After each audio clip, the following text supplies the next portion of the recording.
నువ్వు తింటున్నప్పుడు నేరేడు పండ్లు నీ చేతిలో నుండి జారి నా మీద పడ్డాయి. ఏం జరిగిందో అని లేచి చూసా. నా ముందు నేరేడు పండ్లు ఉన్నాయి. వాటిని నేను తిన్నాను. ఈ నేరేడు పండ్లు చాలా బాగున్నాయి. అవునా, నేరేడు పండ్లు నీకు నచ్చాయా? అవును, నాకు బాగా నచ్చాయి. నిజమే, ఈ నేరేడు పండ్లు చాలా తీయగా ఉంటాయి, చాలా రుచిగా కూడా ఉంటాయి.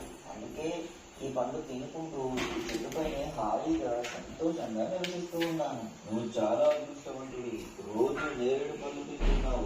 నాకు ఈ నేరేడు పళ్ళు ఇంకా తినాలని ఉంది. నాకు బాగా ఆకలిగా ఉంది. దయచేసి నాకు కొన్ని నేరేడు పళ్ళు ఇవ్వవా? అవునా, ఆకలిగా ఉందా? ఇదిగో ఈ నేరేడు పండు తిను. నీకు చాలా కృతజ్ఞతలు. అదిగానే నాకు నేరేడు పండ్లు కోసిచ్చావు. నువ్వు చాలా మంచివాడివి. ఇలా ప్రతిరోజు మొసలి చెట్టు కిందకి రావడం, కోతి ఇచ్చిన నేరేడు పండ్లు తినడం జరిగేది. కోతి మొసలి మధ్య మంచి స్నేహం ఏర్పడింది. ఇవి రెండూ కలిసి రోజు చాలా సంతోషంగా ఆడుకుంటూ ఆ నదిలో తిరుగుతూ ఉండేది. ఇలా ఉండగా ఒక రోజు మొసలి కోతితో ఇలా అన్నది, కోతి మిత్రమా, ఈ నేరేడు పండ్లు రోజు నేను తింటున్నాను కదా, ఇంత రుచికరమైన నేరేడు